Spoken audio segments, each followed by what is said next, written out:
Fala, meu povo, tudo bem?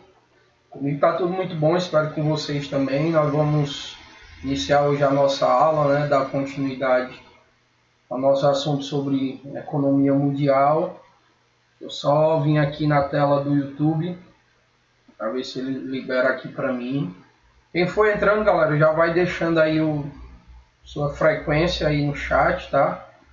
Agora há pouco eu tava falando com o pessoal das segundas séries, né? Eu estava fazendo um levantamento da galera que está vindo para a live e eu quero dizer para vocês que esse levantamento também tá sendo feito com o pessoal das terceiras séries e a cada final de mês eu vou estar repassando esse fluxo para os DTs, tá? Então tem uma galera aí que é meio esperta, sabe, bicho? A galera vem, fica uns 10 minutinhos e capa o gato. Show de bola. E aí, Lucas? Tudo bem contigo, cara? Tudo na paz, meu irmão? Beleza. Mano, tô só esperando aqui o YouTube liberar pra mim, beleza? Eu tô na telazinha aqui do YouTube. Vocês estão vendo uma tela, mas eu tô em outra tela aqui. É quando ele me libera aqui o sinal para transmissão ao vivo. Eu acho que é o delay, né? Entre o programa e ele. Tá bom? Mas pode ir chegando, já vão aproveitando aí, chamando o restante da galera. Kailane tá por aí, a Nájila, a Vitória, a Érica. É o pessoal que eu estou conseguindo ver aqui por enquanto. Pronto, agora ele liberou. Agora eu vou voltar para a minha telazinha do programa. Pronto, Julinha. Deus te abençoe, Julinha. A Julinha aqui, a nossa rua aqui, meu, tá assim de coronavírus, bicho. E aí pode nem sair na rua. O bicho aqui anda sobre as telhas, sabe? Tá falando com a Mayara que ontem era uma zoada tão grande aqui em cima do forro. E ela, ó filho, isso é gato. É gato é uma coisa, isso aí é o coronavírus. Tá empestado aqui na nossa rua, né, Julinha? Fique em casa, viu, Julinha? Pelo amor de Deus. Pois bem, galera, então vamos dar sequência aqui. O pessoal que tá chegando vai deixando aí a sua frequência no chat, né? Como eu falei, o chat tá aí exatamente para a gente fazer o controle dessa frequência, tá bom? Então, por favor, aproveitem e coloquem aí. Galera, como vocês podem perceber, eu fiz uma modificação aí no nosso layout, né, do canal. Eu tirei aquele monte de coisa que estava aí, de certa forma até dava uma poluição visual, né, podemos dizer assim. Tá? Mas aí tem umas mudanças aí. Aqui embaixo ainda está passando, ó, o conteúdo que nós vamos trabalhar, que nós estamos trabalhando aqui, ele, ó, conteúdo, comércio mundial, e o subtema, que hoje nós iremos falar sobre o protecionismo e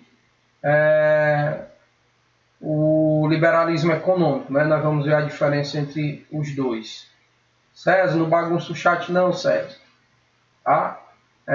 O outro é o QR Code, ó galera, o QR Code agora eu botei desse outro lado aqui, tá bom? Então esse QR Code é exatamente do material que a gente vai trabalhar agora, tá? Então, se você tiver um outro celular aí do lado disponível, arrocha o nó aí e vamos nós. É isso, Lucas, que tanto F é esse, mano?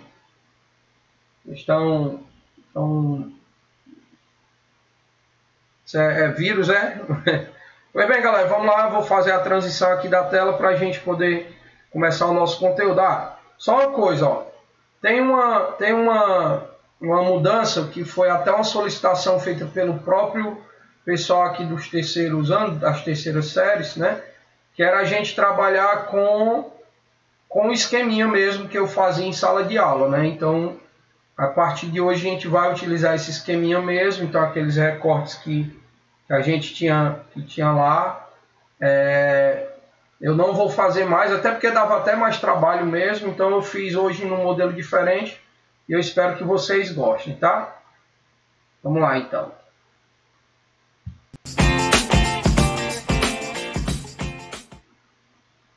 Pronto, aqui não estranhem, é porque eu acabei agora a aula do pessoal dos primeiros anos, né, das primeiras séries, e esse aqui é o nosso material, né?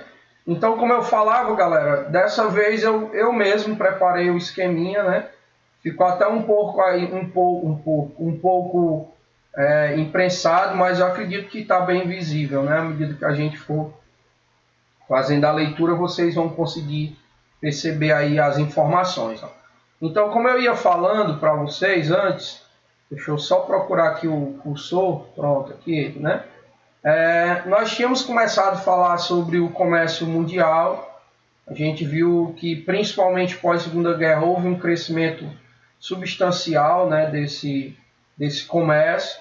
A gente viu que no pós-guerra nós tivemos a interferência tanto do Banco Mundial como do FMI para tentar restabelecer a economia através da facilitação de empréstimos para esses países que sofreram com a Segunda Guerra Mundial.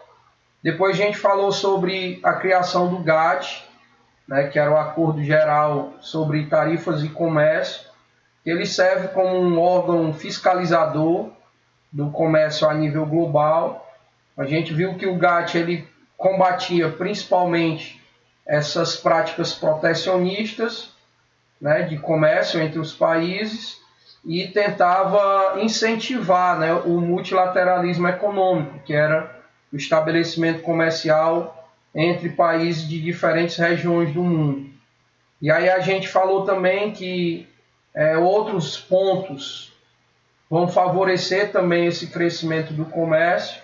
Antes disso, a gente viu que o GATT deixou de existir em 1995, dando lugar ao OMC, a Organização Mundial do Comércio, e aí a atuação de multinacionais, as ideias neoliberais, a privatização de empresas e o crescimento do transporte, né, a evolução, o desenvolvimento do transporte, fizeram com que esse comércio a nível global ele aumentasse. Depois a gente falou que existem alguns eixos que concentram essa circulação comercial, Estados Unidos e Canadá aqui na América, a União Europeia no continente europeu e países como China e Japão e os tigres asiáticos lá na Ásia. A gente viu que muitos desses países trabalham com produtos com elevado valor agregado, porque tem um nível de tecnologia impresso nesses produtos, e outros países, como os subdesenvolvidos, trabalham com produtos de baixo valor agregado, pois a sua principal exportação é de produtos que saem do setor primário, né? É matéria-prima. E terminamos falando daquela velha história de balança comercial, onde se compara as taxas de exportação e importação. Se eu exporto mais do que eu importo, eu vou ter uma economia sempre fechando em superávit, né? Eu vendi mais do que eu comprei.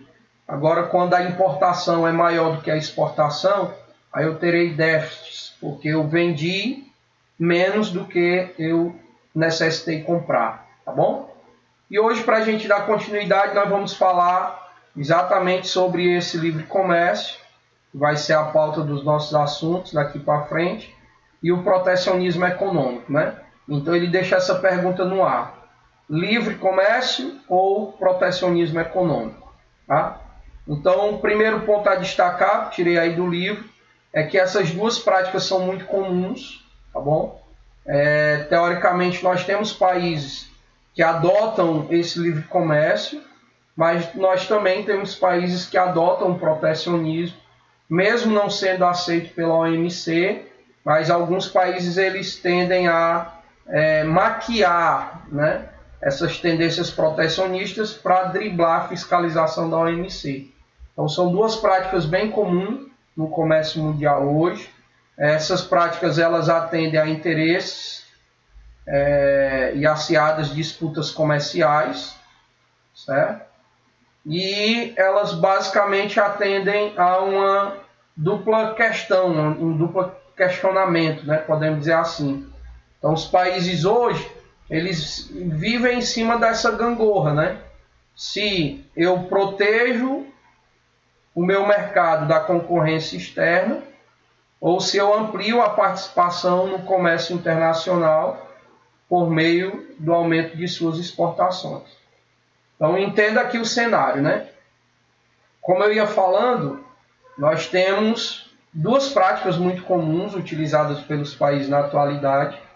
Essas duas práticas elas atendem interesses e também as acirradas disputas comerciais. Alex, como assim? Para alguns países, por exemplo, né, é interessante eles, para se tornarem fortes no mercado, fazerem essas parcerias, tá? Então, quando um país ele se encaixa em um bloco econômico, por exemplo, nós iremos falar mais na frente, é exatamente visando uma maior competitividade, ou seja, ele por si só não vai conseguir se destacar dentro do mercado. Então ele se junta com outros para ele poder ganhar esse destaque, que é o que ele fala ali. Então essas práticas, elas são tanto para atender interesses, como também para suportar, né, essa disputa comercial mais acirrada. E aí os países vivem esses dois questionamentos. Se for protecionista, isso significa que eu vou criar algumas medidas, estratégias para proteger o meu mercado da interferência externa. Por outro lado, tem os países liberais, que veem a possibilidade de ampliar sua participação no mercado internacional por meio das exportações. Então, para ele exportar para outros países, ele precisa ser liberal. Ele não pode ser protecionista, tá certo? Então é meio que nessa linha aí que a gente vai destacar aqui, tá? Outro ponto que a gente precisa destacar, que eu até já falei no início, ó, é que essas medidas protecionistas, como a gente já até tinha falado lá do GATT, né? Elas são punidas pela OMC. Então a OMC ela fiscaliza essas medidas. E se caso seja comprovado que um determinado país ou outro país tem adotado ou tem dificultado a participação de outros países em seu mercado, esse país ele pode ser punido, tá? E aí é exatamente por isso que alguns desses países, eles adotam essas práticas de forma disfarçada, certo? Alex, então quer dizer que esse protecionismo econômico ele não é permitido? Exatamente, ele não é. Para isso é que serve a OMC, tá?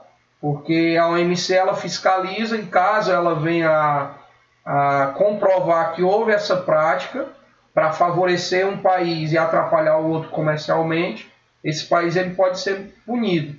Então, para evitar essas punições, os países adotam o protecionismo, só que de certa forma eles usam estratégias disfarçadas, né? Que é o que nós vamos falar aqui mais na frente. Bom, outro ponto, né? Eles impedem essa livre concorrência e provocam distorções nas relações comerciais. E aqui no caso ele está falando dessas práticas adotadas, tá certo? Então, quando o país ele adota uma prática de forma disfarçada, a adoção dessa prática ela serve para impedir essa livre concorrência, né, a participação de outros países no seu mercado e, de certa forma, isso provoca uma distorção, né, nessas relações comerciais, tá bom? Então, esse é o contexto que a gente precisa entender antes de chegar nessas medidas aí adotadas pelos países protecionistas. Então, deixa eu falar aqui mais uma vez para ficar claro na cabeça de todo mundo. Nós vamos conversar agora sobre o livre comércio ou o protecionismo, tá? Então entenda, galera, hoje no mundo nós temos países que adotam políticas de cunho protecionista, nós temos países liberais. Por exemplo, o Brasil é um país liberal hoje, mas em governos anteriores a gente tinha um cunho mais protecionista. Aí você pode perguntar, Alex, como assim protecionista? É tipo assim, você tem uma empresa brasileira que atua no mercado de bebidas. Então, qualquer outra marca de bebidas que venha de um outro país para o Brasil, ela sofre uma série de dificuldades, tá? Para que esse produto que vem de fora se torne mais caro e, consequentemente, não consiga concorrer de igual, né, com o produto nacional. Então, quando eu deixo o produto importado mais caro, o mercado nacional tende a optar pelo produto nacional.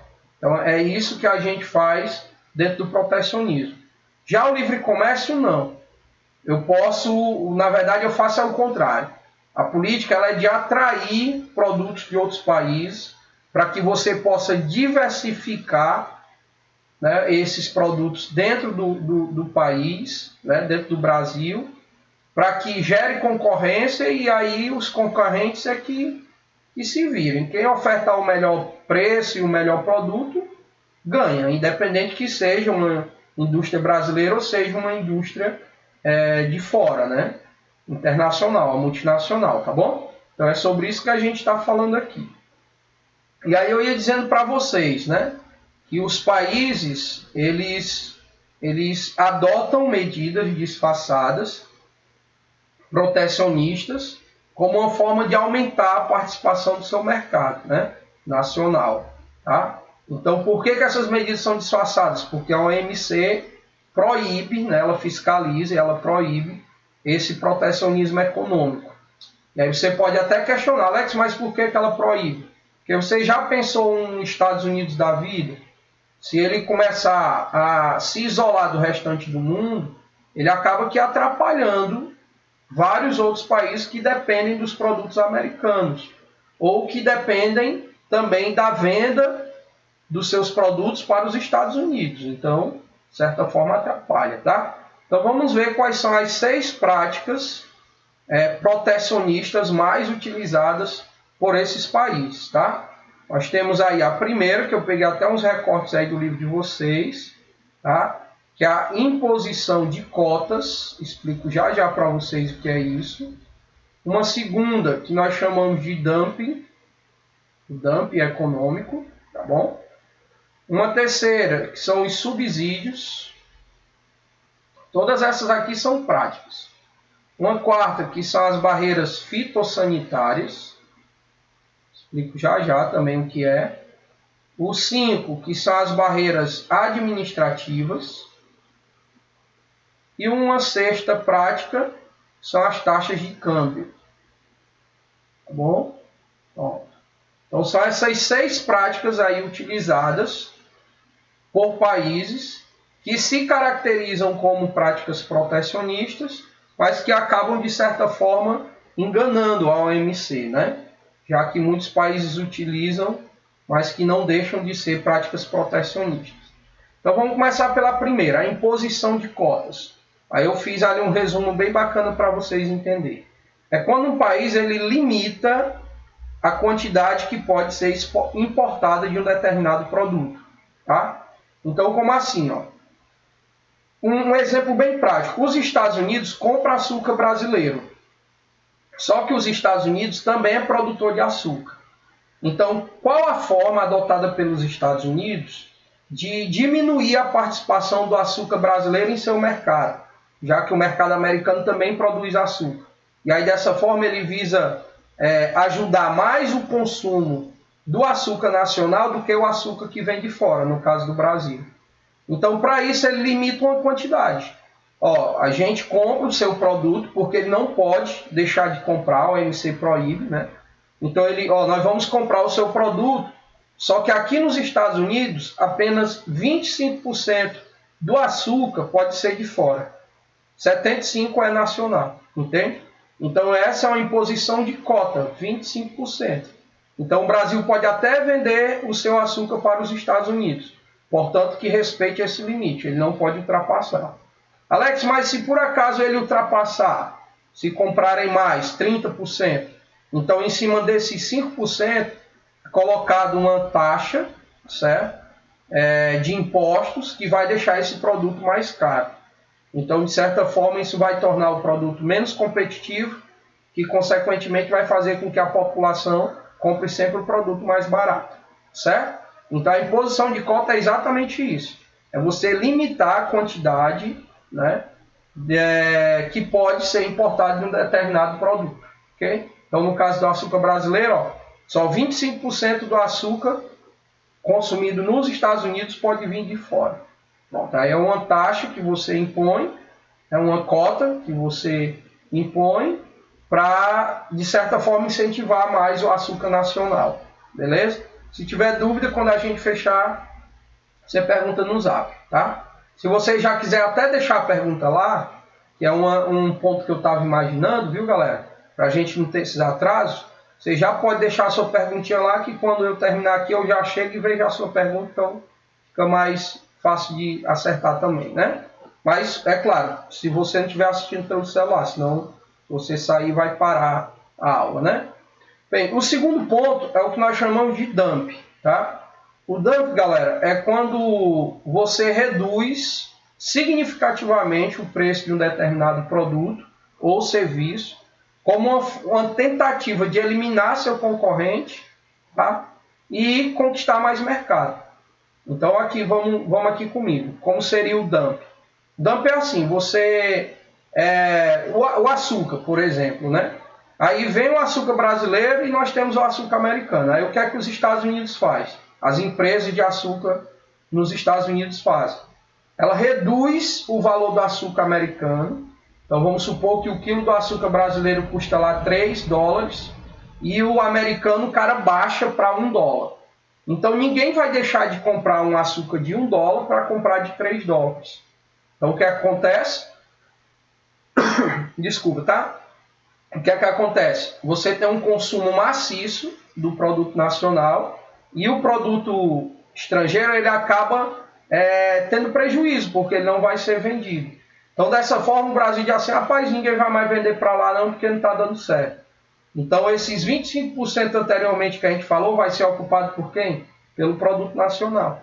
Então o dump ele é essa prática de você reduzir o valor significativamente de um produto ou serviço para tentar expulsar a concorrência e dessa forma você aumentar a participação no mercado, certo?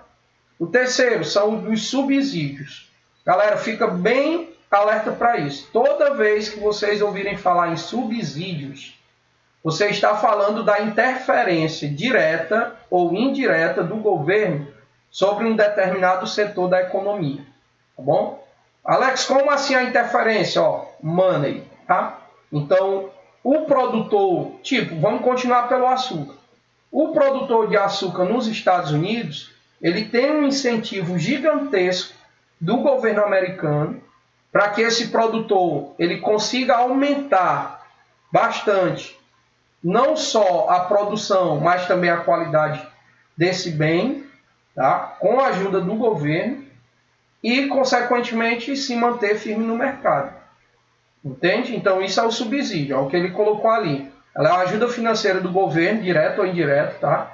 Para ajudar alguns setores com a finalidade de torná-los mais competitivos. Então, quando aqui no Brasil o produtor do açúcar só depende dele mesmo, é ele que tem que ter o dinheiro para comprar a máquina, para comprar o solo, para investir na produção.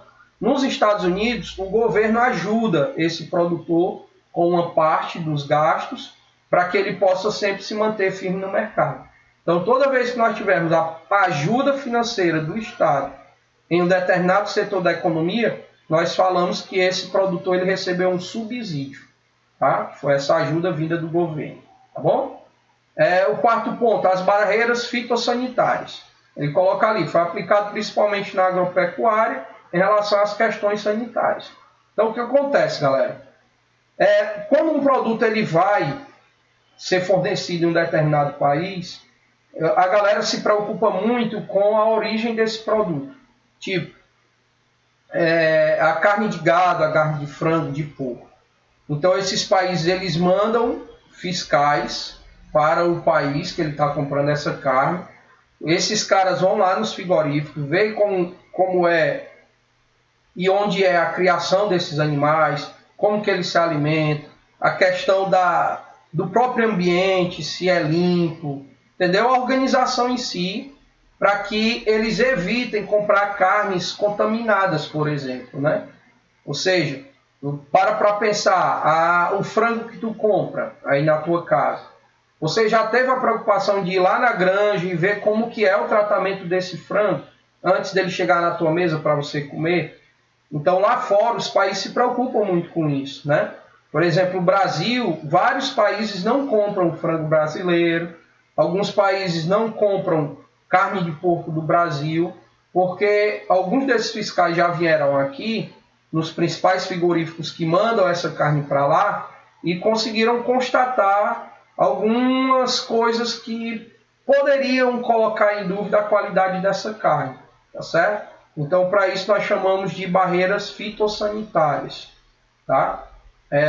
Então, eles adotam isso e muitas vezes eles até acusam os países que não estão seguindo a regra direitinho para não comprar mais esse produto, né? Que é o que o nosso governo alega em alguns dos casos, tá certo?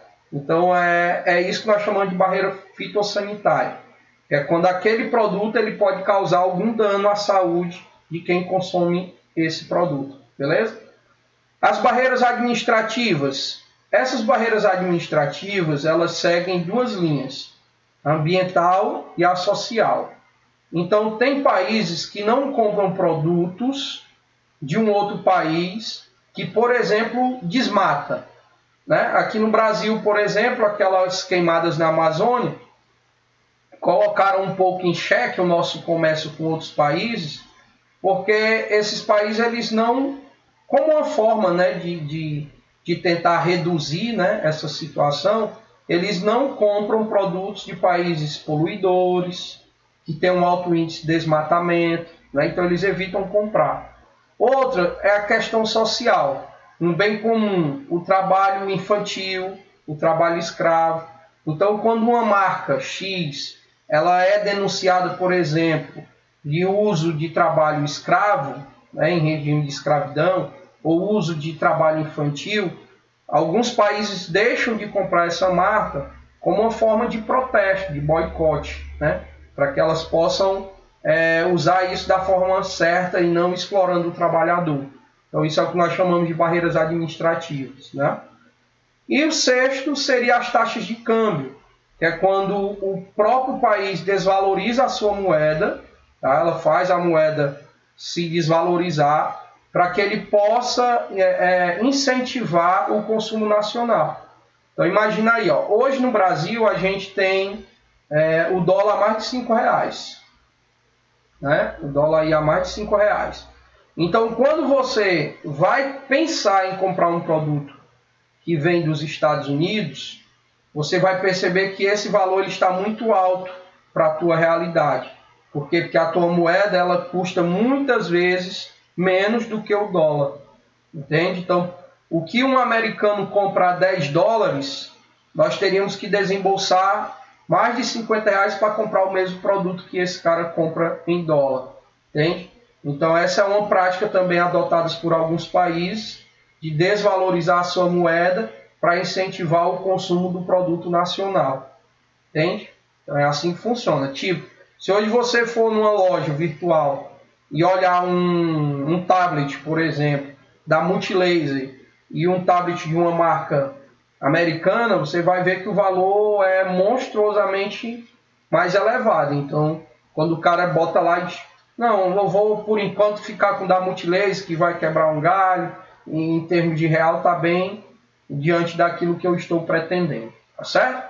Então essas são as 6 práticas mais comuns que se caracterizam como protecionistas, tá? Mas que de forma disfarçada, tá? São adotadas pelos países, por alguns países aí no mercado mundial, tá bom? Então se você tiver alguma dúvida, essa é a hora de tirar a dúvida. Deixa eu só voltar aqui para minha tela, né? E pronto.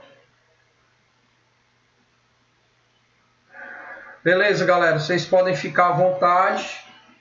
Se tiver alguma pergunta, a hora é essa, beleza?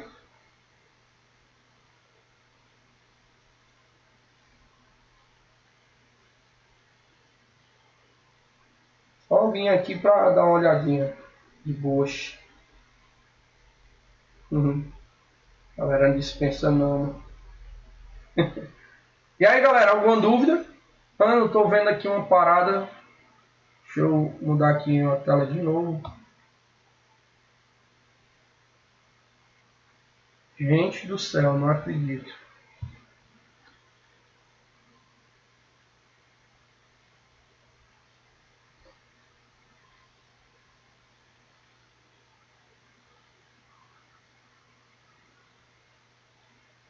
E aí, meu povo, fica à vontade. Galera, só um Uma pequena observação aqui. Alguém no grupo, por favor, manda se rolou tudo bem na nossa aula, porque eu vi aqui um detalhe que eu não marquei e que poderia ter prejudicado a transmissão. Manda aí no grupo. Não, Alex, foi tudo ok, tanto o áudio quanto o vídeo, por favor. Esse toque aí para mim, por gentileza.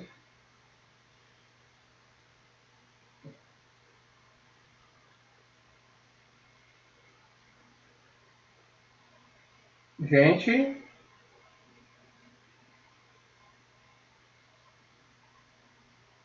ver como não foi, eu tô achando que eu dei bobeira aqui, ó. Eu vou dar uma parada aqui, então. Vou interromper.